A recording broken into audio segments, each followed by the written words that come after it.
All right.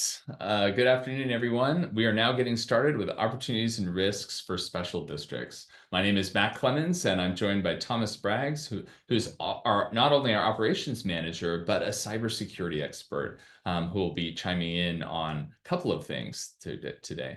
Now, we're going to talk about, this is really for special district leaders, and these are the latest ways that AI is in action, and it's amazing. So we're going to talk at a high level on, what is the AI revolution? We're going to back up because this all happened in the last 2 years. We're going to look at the power, like how do you really use this technology, whether it's a press release, a budget, summarizing documents, writing a poem. There's so many cool ways that AI can be used. We're going to dig into that. Then we're going to talk about the risks and the legal challenges, like whether it's scams, dangers, all of that. So the good, like what is it? The good and the bad. So let's get started. Let's jump in on this. And as Arnold, once said, the revolution has begun, but it really has. And every day we do this, we learn more, about all of this technology and how it works.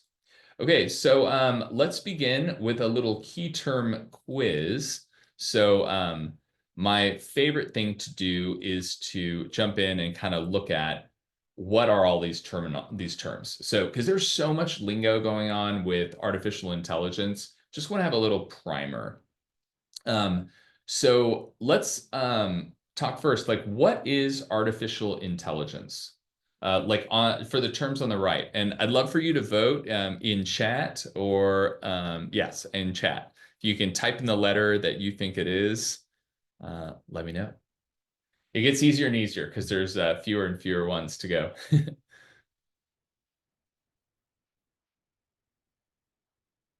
All right, any guesses? Okay, Kelly's first to jump in, D. Julia agrees with her, D.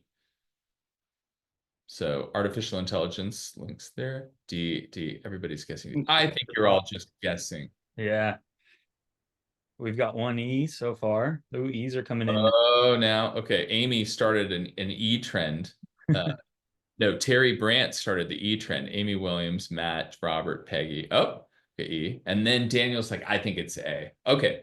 The terms are kind of related, but I'm going to draw some lines here. So the correct answer is E. So it is, let me make this line a little bit thicker. So artificial intelligence is the theory and development of tech that's able to perform tasks. Now, D is kind of related. We'll get there. Okay, next, machine learning. What is machine learning on the right? What line would we draw next? Okay, some more guesses. A. Yes. Yep. Okay, exactly. So now we're all getting it. They're a little bit differentiated in the sense that artificial intelligence is very general. It's just the theory, it's the science, the study of all of that. Machine learning, and it's even questionable, like, have we actually achieved artificial intelligence? I do not believe we have exactly yet. A computer can pass the Turing test. Basically, it can make somebody think it's a human in terms of being able to perform human-like tasks. But I don't think we have generalized intelligence and stuff. We're not sure, but I don't think we're quite there yet. Machine learning is actually a lot of what we're seeing right now is it enables things to be to learn without having to be explicitly programmed. I'll give you an example of that. Okay, generative AI. What is generative AI? You're getting very good at guessing now. So where do we point generative AI? Is it? It's like people are leaning B right now. Okay. Yep. Okay. B. I agree. It is B on this one. Yeah, generative AI is basically AI that makes stuff. And that is such a fun and exciting area of artificial intelligence right now. It's really, really cool. So we'll potentially get into that a little bit more later. Okay, what's a large language model or LLM? Anybody heard of that? Yep, Laura, you got it. Peggy, you got it. It's D. So a large language model is an incredibly simple application. Like actual large language models, they're like 2 pages of code. It is the simple technology that it's simplified as next word prediction. So one of my favorite things to show as a large language model is a small language model. So have you ever texted somebody? Like here, I'll text Tom and let's see, Thomas Bragg. There we go. And when I text Tom, it gives me a couple of words that I can suggest next, like the button. And if I keep typing the middle one, it's going to write a sentence. The only thing that I have is the new ones I got for my house. It starts to write this like kind of crazy rambling sentence, which, actually might sound like me to Tom. Tom probably wouldn't know the difference. I've But gotten a text from you before. stop. Okay. So yes, but like basically, that is a small language model. On your phone, it has this predictive text thing like, hey, what's the next word? Or technically it's called the next token. So a large language model, it's pretty cool. It's like takes all the words, all the written language in the world, and these models have been trained. It gave it basically, they trained him by giving him the first half of a paper, and then they ask it to predict the second half of the paper. And they trained these systems. It ended up being incredibly intelligent and predictive. But what you need to know under the hood is that what's happening is it's kind of improvising as it's writing.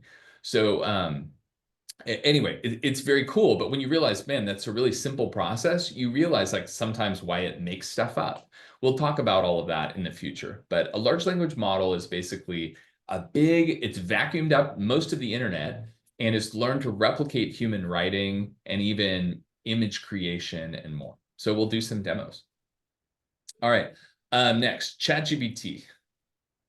And by a show of hands, how many of you have used ChatGPT before? Oh yeah, we've got some hands popping up. You got lots. How many of you have never used ChatGPT before, or any other, kind of chat service? Okay. Oh, good. There's a handful of you. We're not going to make any assumptions about who has or has not used this. Um, ChatGPT, since this is getting easier and easier, this is F. It's a popular and easy to use tool to create text and now images. And then OpenAI is the company that created ChatGPT and other leading tools. And they are out there in the world. But there are many others. Google has created a tool called Gemini. Anthropic has created a tool. There's a lot of different tools out there that you can use now. But the kind of first in the leader is ChatGPT, which is made by a company called OpenAI. ChatGPT is a long, difficult term. It's too bad because it becomes so popular. You would have thought they would have given it a better name. So let's zoom out. I know none of you are probably computer scientists. There might be a few on the call, but for many of you who are non-technical, why AI and machine learning is so helpful, especially helpful to people like Tom and I who are technical but don't have a lot of time to program things, is that instead of writing an algorithm, we can have a computer learn for us. So let's say Tom has a camera outside of Streamline, and he wants to know if a DoorDash order has arrived, which is like an urgent priority here at Streamline. We're always running around for our food. Tom can either write by hand a program that like looks at each pixel and says, well, if it's light or it's dark, it's very easy to write a program for like, have they rung the doorbell? Because then it's like, if the doorbell is pressed, then make a ding sound. But if he wants to teach it to look for DoorDash orders, that's really hard. I don't know, like, where would you even start with programming something like that, Tom? Like, that would be pretty difficult to write. Yeah, I would probably look up people looking for work in my area who had way more experience than me, because it's not my realm of expertise. But it's a highlight of just how achievable things like machine learning make that effort. I might be after my DoorDash order and wanting to know exactly when the DoorDasher is actually here, not when they tell me they're nearby, but when they're actually outside. A real world example of this was a few years ago. I think he was about like late teenager, early 20s kid posted a YouTube video. It happened to pop up on my feed and I watched it. And he had some experience tinkering with he would do different projects and build little robots that could walk and jump and do all these things. But he came up with an idea after, unfortunately, having his Amazon packages stolen off of his porch. He said, I need to come up with a way to keep people from stealing my stuff. And because, yeah, how do you even approach coding a camera to know what a person, especially a person with bad intentions, looks like? He went for machine learning and conducted a series of tests where he would set up his camera, it would be recording, and he would give it scenarios of this is okay, this is not okay. He got to the point and was able to push it so far where it was able to identify his face in particular and know that he was safe, as well as his mom and his dad, who he lived with. And then anybody who was already carrying a package to drop off a delivery would be okay, and animals would be okay. But if there was a package on his porch and somebody who was not recognized approaching the porch, he had a little robot that would do two things. It would turn on all the sprinklers, one of which was looking directly at the porch, would hose the area with water, and it would also push down on an air horn to make it really loud and uncomfortable for anybody coming up who might want to steal that package. So, did he leave it in place in the long term? Maybe. I haven't checked in with him. I don't know him personally. But it showed just how somebody who they had some experience, they had done some tinkering before, and now all of a sudden they're able to build their own automated home defense system, in this case, using air horns and sprinklers. And so nice to not have to program, is this person, but just be able to train something that would know. So that's the whole thing of input and output. And input is, the signals coming in this case, the camera views. The output is, do we hose them down with a sprinkler or not? And instead of having to program all of that in the middle, you just train something. The disadvantage is that we don't know how it works. So we have learned, we've allowed it to learn, and that's why we have to supervise it. And we'll talk about that. Now, here's a quiz question. Artificial intelligence, according to Goldman Sachs, and machine learning combined, will have what percent more of an impact than the personal computer in terms of productivity and GDP growth? So wow, computers, huge, huge boost to productivity, or at least originally thought.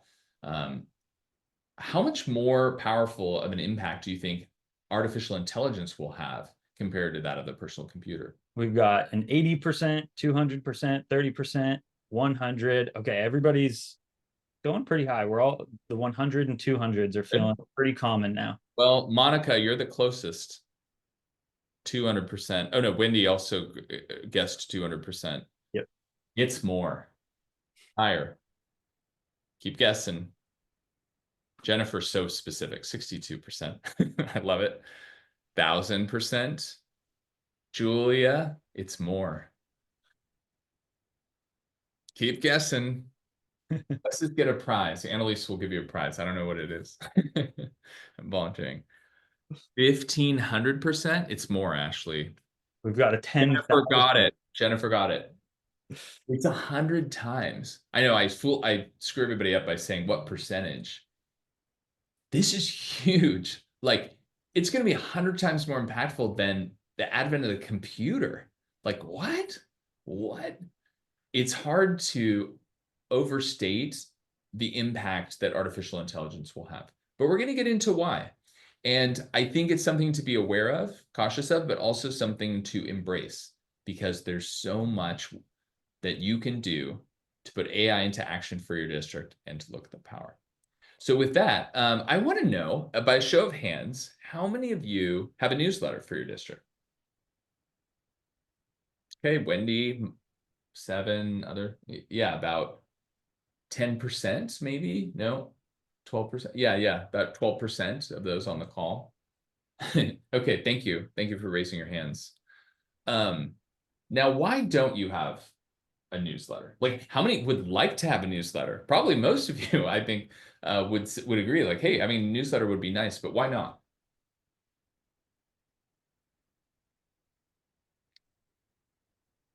Too busy. Yeah, lack of time. You guys are all districts for the most part. I think 90% of you on the call today are districts. And what if I told you that Tom and I are going to help you write a newsletter in 60 seconds.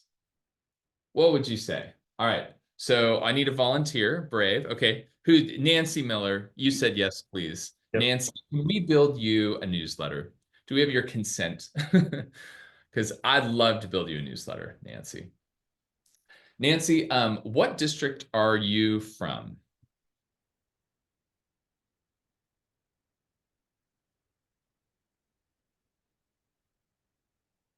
Weed, recreation, and parks. Ah, Nancy Miller at the Weed, Recreation, and Park District, located in Weed, California, to prevent any misunderstanding when it comes to weed. We may have to supervise AI a bit here. Weed, California. Now, I am showing you a tool called ChatGPT. This is the most common and popular tool. I have an account there. You can create an account for free, and you can even try it without creating an account now. So you're welcome after today's webinar to try this out. I'm going to give a little bit more instruction. Now I can interface with this AI through this chat. And I'm going to ask for 3 stories, headlines and 2 bullets only. So I can be pretty prescriptive, and we're going to write a nice, succinct newsletter. Nancy, is there anything you also run the Weed Community Gym and Fitness Center. Okay, great. Anything you'd like us to highlight, Nancy? After all, we only have 60 seconds to make the newsletter, so give me any specifics you'd like.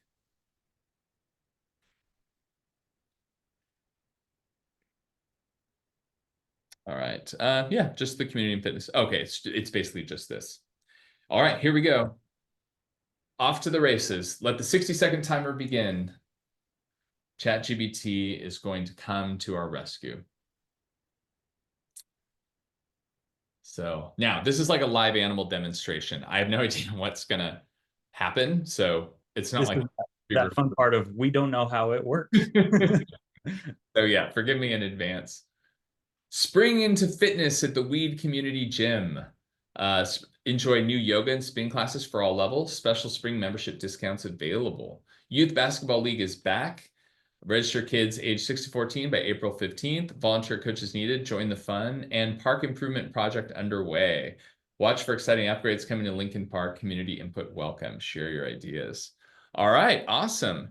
So Nancy, like, do you, Nancy, I can unmute you if you're open to speaking here with us. You don't have to. You can just chat with us if you're, in a busy shopping mall or something, or don't want to jump in.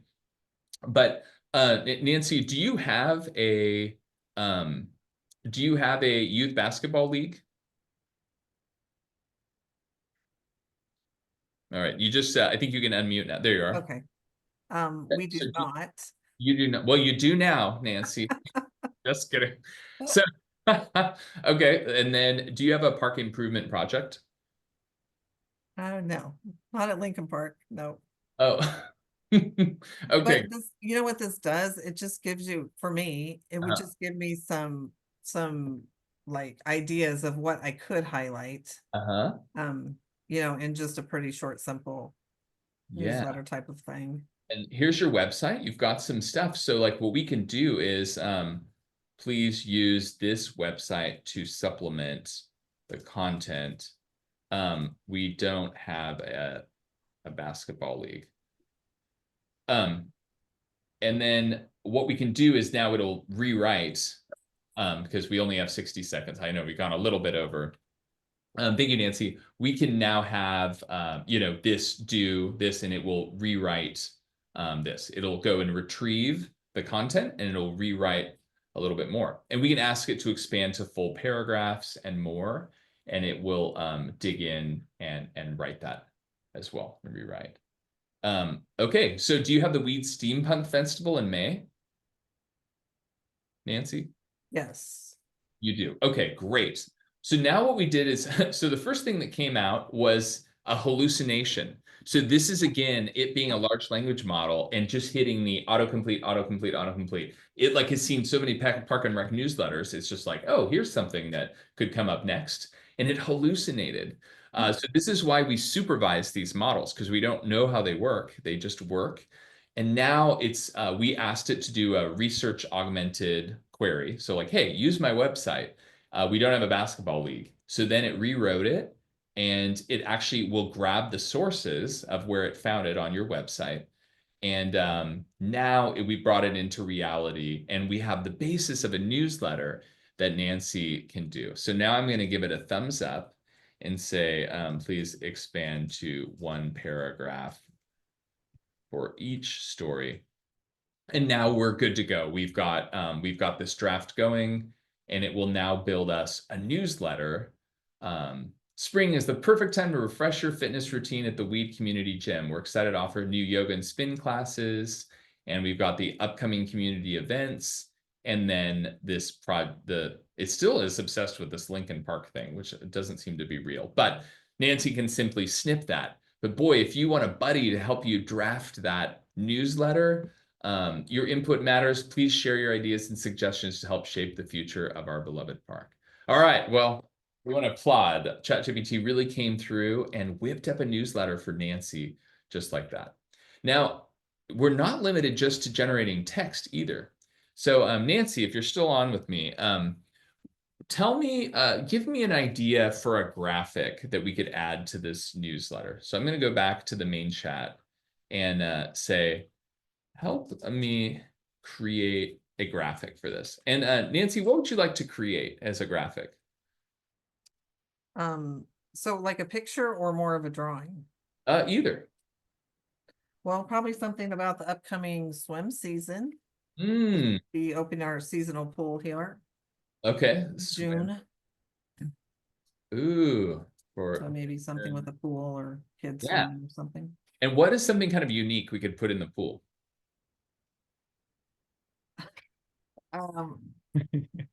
No, people? That's not unique. Okay. How about we're gonna have Nancy? We're gonna feature you in maybe a pink flamingo or something. Okay. We're gonna test the capabilities of its creativity. We're not gonna hold you to this. You don't have to send this out. Include Nancy and pink flamingo, and what else? What other object would we like to create? It can be any object you want.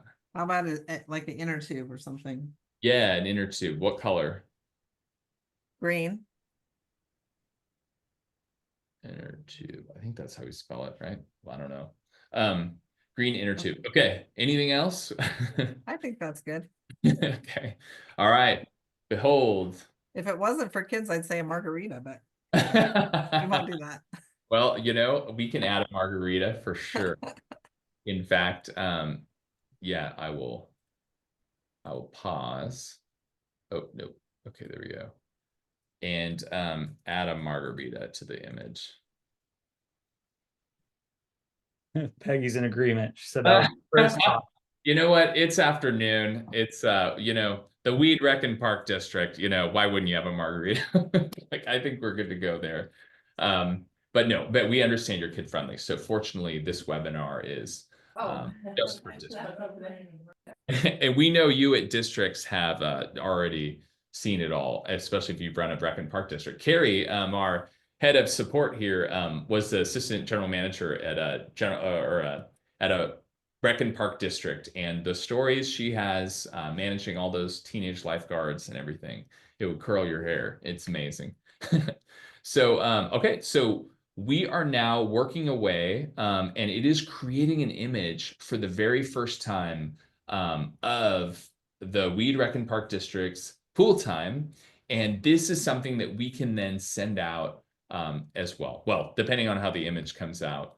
This is something that can be added and included and built right into your website for this. Oh, now I have a friend that works at OpenAI, so I have the latest model. So it's slower, but it can actually render text, and it's very, very cool. It's a whole new thing. It's slower, so we just have to be patient with it. But it's going to build for the first time an original graphic that will be seen. So let's go ahead and open it up. It's building an image. It's building an image of Nancy, a flamingo, a pool. Nancy, I'm not sure. what's going to happen. Oh, here she is. It put Nancy in glasses. I'm not sure why. Nancy, do you wear glasses?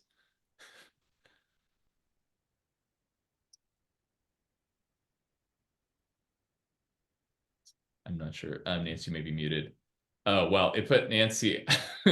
This is definitely the swim season that we all envisioned and want to join Nancy with for this. But now it has created a graphic for the upcoming season, and Nancy is in the green inner tube. And what is amazing is this has been generated, and there's Nancy. Um, so we can define what kind of style we want. Nancy, what do we think about this image? I think it's great. I would go there. I think it's pretty darn good. So now it has built this upcoming swim season graphic. This is cool. This is the new image generator. But there's other models too that you can use. I could say like, hey, create a creative graphic of Nancy and a pink flamingo. This one's a little bit more literal, but just like that, we now have an upcoming swim season. And so we built our newsletter. And for fun, Nancy, can I just create a draft page on your site really fast? Yes. Okay, so, but the hours are still correct? So here we go. I'm going to go back to the newsletter that we created. Obviously, Nancy would need to do some edits. But if I sign in here, Nancy's site, and you've got some content you want to make here. Here's the Weed Rec and Park District newsletter. Spring into fitness. So we've got our headings. And then I've got that graphic for Nancy. Oh yeah, we won't publish this one because of the crazy graphic. But if we wanted to, Streamlin's going to go ahead and update the alt tags and stuff for us. And here we've got the swim season, and I'm not going to publish this page, but I do have the ability to create just like that for Nancy on her site. I'm gonna not link it anywhere, but just like this, now we have a Rec and Park newsletter. We would make some quick edits. We could email it out to our list, which I certainly will not do. But you've got all of this now available and ready to rock and roll. So just like that, took us a little over 60 seconds if I didn't yammer on so much. But as you can see, it actually took me about 60 seconds with the right instructions to create a new newsletter. Okay, I'm going to unpublish that so I don't lose Nancy's trust. But I wanted to just show like how quick and how powerful you can use these tools to make to make content. Now, what's amazing is it's not just limited to the creative process and images. I can also ask ChatGPT to write a poem about Nancy, 10 lines in the form of Dr. Seuss. Let's see what happens. So it's not just good at like writing a little newsletter. We even have the ability for it to be creative and to take on some little creative projects. So off we go now with the newsletter, and it will now jot in a few words a poem just for Nancy. We could even, if we wanted to, add it to our newsletter. Okay, let's see what ChatGPT has to say. It's being very, very slow today. I'll come back. While we're waiting for that to go, there's some other ways that we can use and save time. So the newsletters, and of course, it's really, really powerful in terms of the images that it can create and the fun stuff that will really spruce it up. So if you're a fire district, it will have fire safety tips. You've got upcoming CPR training. You can just give it a couple bullets and it will run off and make a newsletter that's actually very good quality and very polite and well articulated. So I'm doing that right now, and let's see what happened with our newsletter draft. All right, we have our poem about Nancy. Nancy, are you ready? Nancy runs a place that's swell. In weed, she keeps folks feeling well. Jumping, stretching, spinning around, smiling faces all abound. Pink flamingos, tubes of green, poolside margarita queen. Summer splashes, laughter's bright. Nancy makes it all just right. Sunshine swimsuits, cheer galore with Nancy here, fun's at the core. Oh, I think that's pretty awesome. Okay. Nancy, you're welcome to use that. Yeah, I see the laughing emojis and stuff. So yeah, it's pretty cool. Like what you can do with the technology is pretty fascinating. Nancy, I'm gonna let you head back into this, but thank you for joining us and bravely volunteering to not only be the subject of a newsletter but also a poem about margaritas and the poolside. Thank you for making that fun. We have a chat from Kim who said, I just used it this morning to help me create a theme for 2026 FASD annual conference. So another great example. Yes. Okay, Florida Association of Special Districts. Hey, we love our district association. So if you're coming from a district association too, you can absolutely take this on. Now, other ways are not just limited to the chatbot. So, like Costa Mesa Sanitary, actually, and this is before like ChatGPT even came out. They were really groundbreaking. They used it to automate the inspection of manhole covers. So they would take pictures of the sewers. I think bolted it onto a like a GoPro onto a car, just drove around, and then AI was able to say, "Hey, we recommend you inspect these." And so they didn't have to block out down so many streets. They could be more efficient. And it was able to use some image recognition using an image recognition model. So absolutely incredible, what can be done as a result of that. Now, even within Copilot and Excel, how many of you use Excel? Probably everybody. Now there's the ability to analyze spreadsheets and more as a result of that. Also, something that we're working on as a future feature is the ability to summarize those PDFs. So how many of you have pages that look like this, right? Like water conservation and rebates.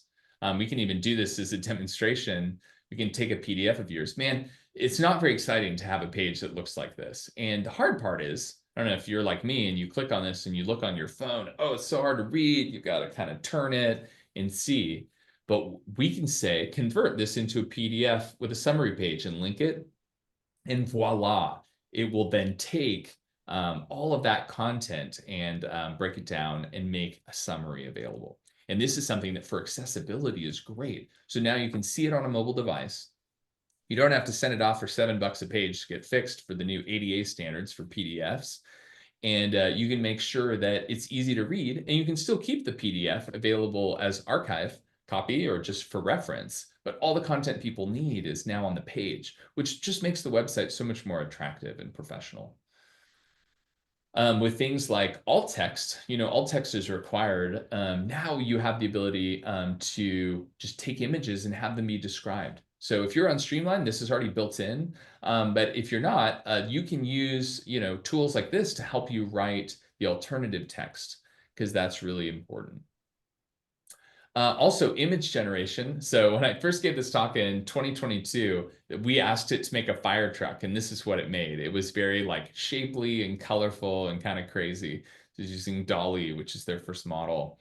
And then in now, the image generation looks more like this until just yesterday when OpenAI released that new model that just debuted with the margarita and the flamingo, of course. Of Nancy's. But the models would kind of struggle with text because text is not really like a thing it knew how to do, but now it does. So now you can even do with texting. So just brainstorming for a minute, like, what's one part of your job that you find tedious? What's something you'd want to make sure is correct? And could these be good uses of AI? I'd like to open it up. Like if there's any chats of folks that have been using AI in your district, like let's hear for a minute how you're using it. Annalise, Alex, you're both experts. What else are you using this for? Agendas and minutes is the unanimous answer so far, specifically minutes. Oh man, have you used Fathom to listen in and take notes? How many of you have used Fathom by show of hands? Fathom is awesome. Rewriting employee policies and operating manuals, RFPs and RFQs, grant writing. Oh yeah. There are so many great ways that you can do and use this. Policies, minutes, budgets. It's awesome. I mean, I would recommend jumping in and using it. And of course, you must supervise it, or you might end up with a youth program you didn't know about, or like Nancy might end up with new programs in her park district. You want to make sure you're double checking it, because if it's not supervised. And that's what we're going to talk about next, is the risks and the legal challenges, because we want to empower you. And if we have time at the end, we're going to show you more cool ways that you can use it. Oh, there is one other thing I need to sneak preview for you. This is not available to the public, but I can show you this now. There is a model called the GPT operator. And operator, I think it actually is built into 4.5 now. But you have the ability now to go book reservations, log into websites. We actually had it log into a Streamline website and make changes. And let me just see if I can pull up. I'm just going to do a fast visual example and not do all of it. But it was so cool how it was able to go in and add that to a website for us and handle all of that. So a couple examples.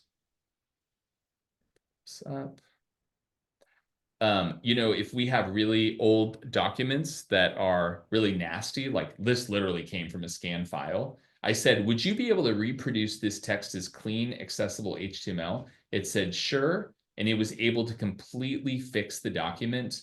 And even it read perfectly all of that nasty text, which is really, really incredible. The other thing too, that it was able to do is add all of this content into another website.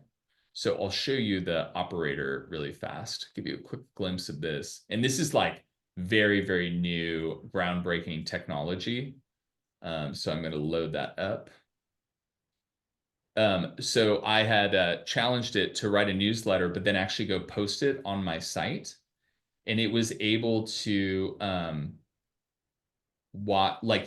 I said, hey, go post this on my website. Again, this is not publicly available yet. And it went into Streamline for me.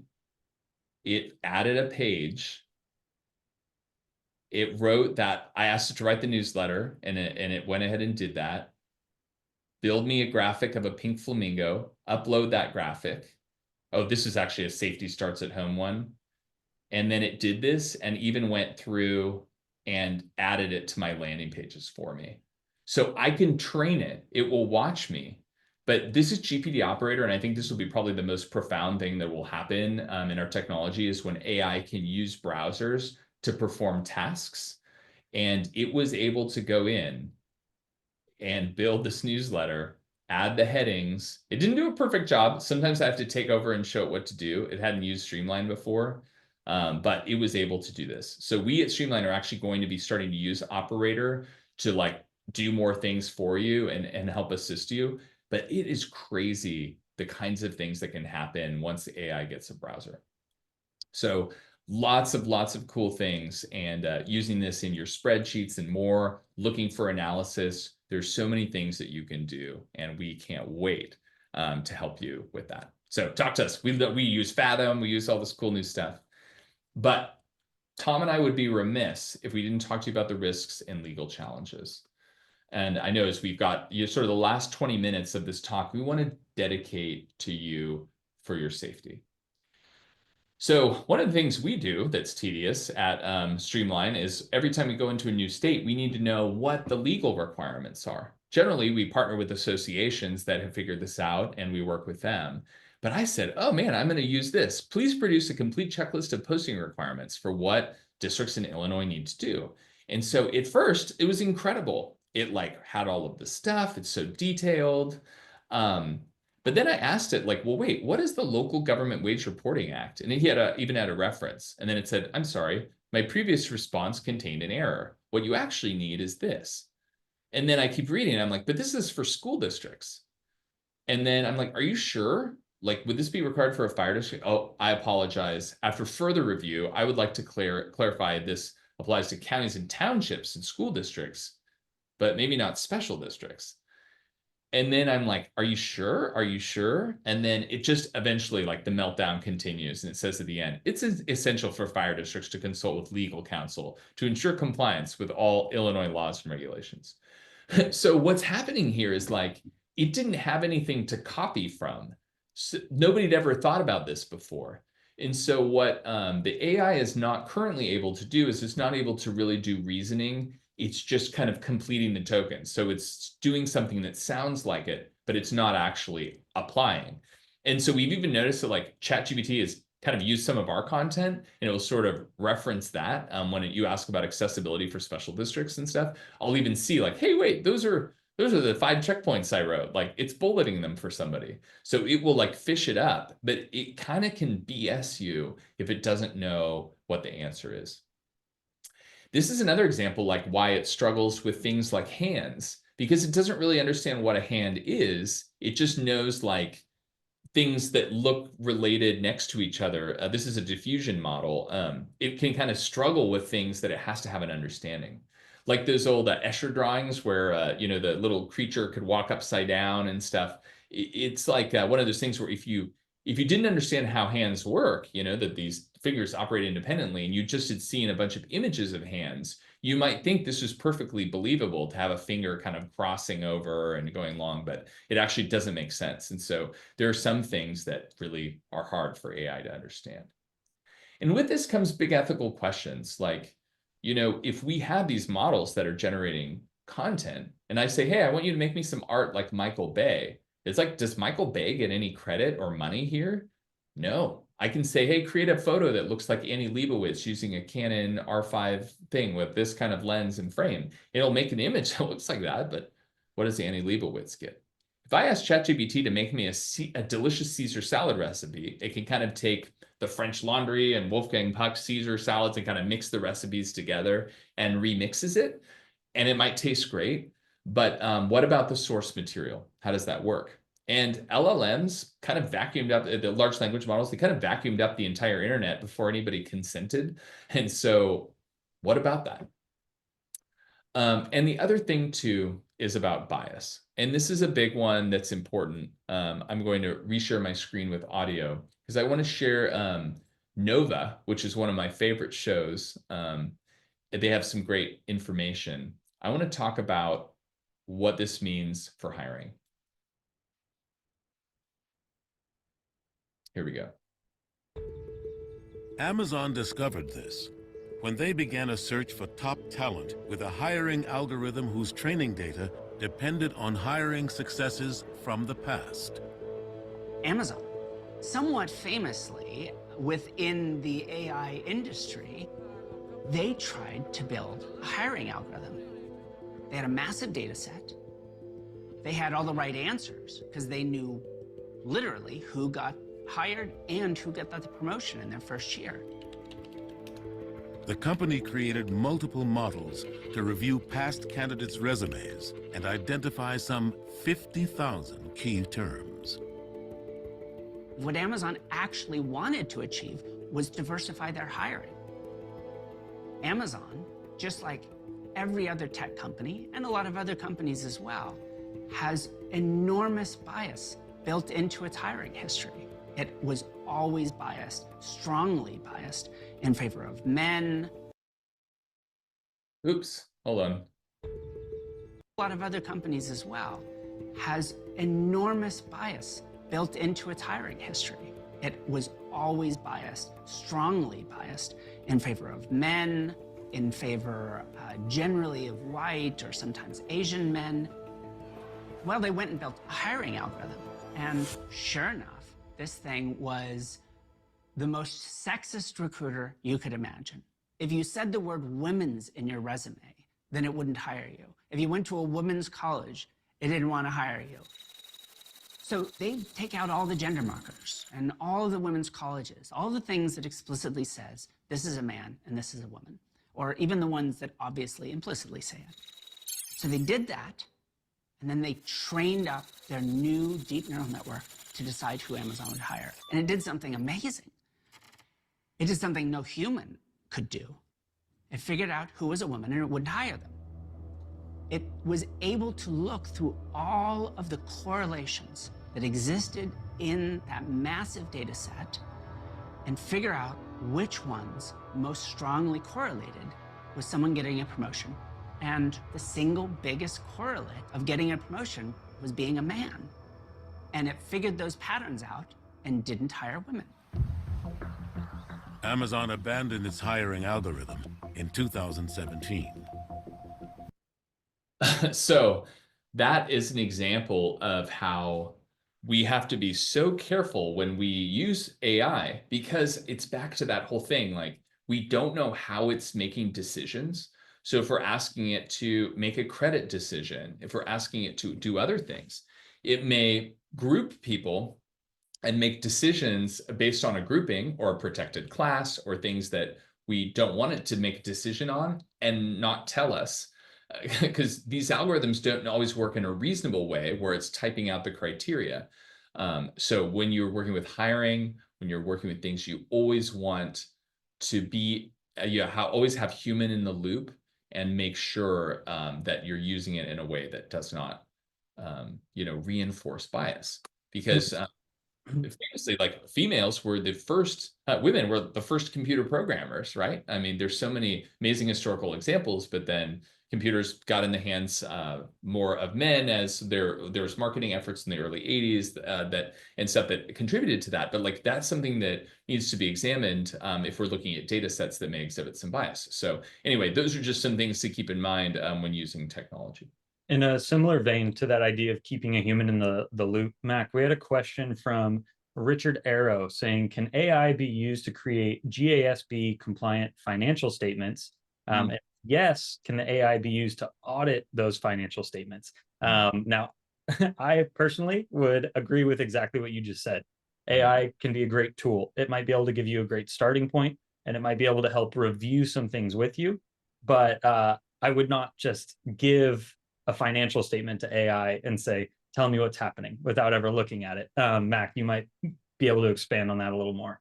No, I think that's just it. Like, I'm not getting on an airplane that, like, I don't have a pilot on there as well, even though they may use the autopilot.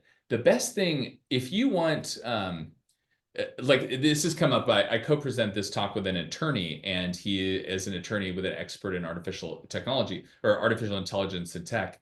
He says, look, a couple things you need to be aware of. Like, sometimes if you are asking for stuff, it can actually breach attorney-client privilege. So if you're taking, so he had a district he was working with, he'd given them some advice. They copied and pasted his advice, then asked ChatGPT to add it into their policy. When ChatGPT did that, it generalized the language a little bit and it lost the distinction. So they sent it back to him. Fortunately, he said, oh my gosh, stop. That is not the correct meaning. Like, it's lost a nuance that I purposely put in there. And so he said, let me use, I have a legal version of ChatGPT. I will use that and I will double check it. But just be careful, like, let the experts supervise their area of expertise. But if you want it to draft a policy for you, or you want it to jumpstart or help you ask your attorney for help, it can do it and then have your attorney use it for their piece to make it more efficient.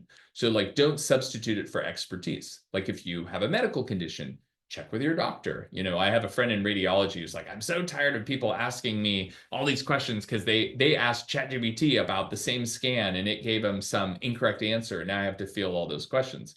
But now, of course, they're using their machine learning things that are trained on the correct models to be able to understand that. So, like, still let the experts use it in their domain, but feel free to use it for generalized knowledge. Couple things also to remember. Be careful. Like, so when we had it generate alt text for people, we had it backfire where it wrote, it was like a board member, and it wrote the alt text as like a woman with a witch-like appearance. Like, uh-oh, you know what? Like, it wasn't wrong, but you just want to be really careful. Like, you want to read what it's generating before you send it off, or in this case, publish it on a public website. Now, fortunately, the board members don't read the alt text, but can you imagine what hot water you'd be in if you described a board member that way? I know we used Fathom in a meeting one time early on, and it described Mac as breathlessly describing his enthusiasm and went on and on. And I was like, what a shady summary of, like, me in the meeting. It was correct, but I mean, still, it was kind of impolite. So sometimes you want to keep an eye on that as well. Tom and I are going to speed through a couple other examples with this. So Tom, I'll hand it to you. Yeah, What definitely. I think we've all at some point in time been exposed to or heard about somebody who's encountered a phishing attack. Phishing is basically somebody kind of posing as maybe what would be a trusted entity to try to get you to do something, or click on a link or download a file or whatever it might be. We have our rite of passage at Streamline, which is that when you start working, you get a shady email from an unknown email address that is posing as Mac that says, hey, I need you to buy some gift cards. It's for a surprise. Don't tell anybody about it, but I need you to buy all these gift cards, and then send me all the information. This is kind of a modern, like more modern equivalent of kind of the old idea of a prince in some far off land saying, I have so much money I need to give away. Give me your information and I'll send it to you. With the rise of AI, these attacks are getting more and more kind of in depth and more personalized for the person that might be targeting, even if we're targeting 1,000 people at once. Because what we can do is we can pull information from the web, the same way we used Nancy's website to say, no, use information from here to generate a newsletter. If we have this example here, a blog for Dave Younger, like his bio on our website, and we say, based on their bio, send them an email in the writing style of this other person. And now suddenly it's not, hey, I'm Mac, and all of a sudden I have spelling errors and I really need you to buy gift cards, and it's kind of disjointed and all these things. Instead, we have a personalized, it is perfect when it comes to grammar and spelling errors, anything like that. There's no mistakes there. The writing style is going to try to be as close as possible. It might still be off, but it's going to be much harder for people to just spot on a whim of, hey, I have so much money. I want to give some to you. Send me your bank account information, versus this looks, feels, and sounds like it's coming from a person I trust. And they're talking about things that not just anybody would know, but maybe you posted something on Facebook and now the AI does know. These are all things to consider when looking at just your online security, now that we're in this age of AI, where all of these tools can be used for great, fun things, as well as to try to scam you out of some gift cards. So how can we be sure, Tom? Like, we can use video, right, to make sure that things are real. Like, how would you know for sure that it's me? Because I haven't gotten any of these gift cards. Just for yeah, a lot of people might think that video is Hello, Mac, Chantal, and Terry, and all you special districts with the National Special District Association. I'm here to remind you that you can't believe everything you see, including this AI-generated message. You guys are great. So wait, Arnold just interrupted you to tell you that you can't believe everything you see, right? Yeah, and that very real Arnold was very correct. The reality is we do not have the connections necessary to get Arnold on this call for all of you today, unfortunately. But that's kind of a fun, goofy example of the power of AI and image generation, and now deep fakes and the level that those are going to. So that might have been kind of fun, but again, to look at this flip side of the coin, there was a multinational company who had a office in Japan and an office in the UK, as well as probably some others. But there was a Hong Kong employee who worked in the finance department and attended multiple Zoom calls, just like this one, with people that had the names and faces and voices of people that were a part of their company. It all talked, the conversation was about how we need to move some money around within the company, so we're bringing in the finance department. We need some money to go here, we need some money to go there for tax purposes, or whatever reason they came up with. After numerous meetings and making sure that, hey, this is top secret, we can't talk about this outside of these designated meetings. After a number of meetings went by and kind of this feeling of trust and, okay, we've done this multiple times, it has to be real, was established. The employee, the finance employee located in the Hong Kong office, was told, okay, today's the day, we're going to make the transfers out to our other accounts. Let's go ahead and authorize those and get those going. They transferred over $25 million in like the US equivalent to the people on this call who looked and sounded just like people that were employed by their company. When we were talking like the chief executives here, it was very trusted individuals. Well, it turns out that finance employee was the only actual employee on the call. Everybody else on Zoom was a complete deep fake. They used voice alteration, everything like that. This was in February of last year, and that $25+ million has not been recovered, and they still have no idea who did it. It is kind of one of the biggest AI heists ever. Now would be a great time for me to digitally change my mask and blow everybody's mind, but I'm just me.